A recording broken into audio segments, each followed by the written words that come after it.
মাটির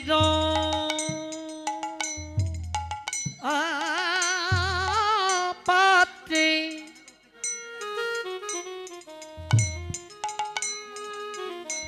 সেবা করিব।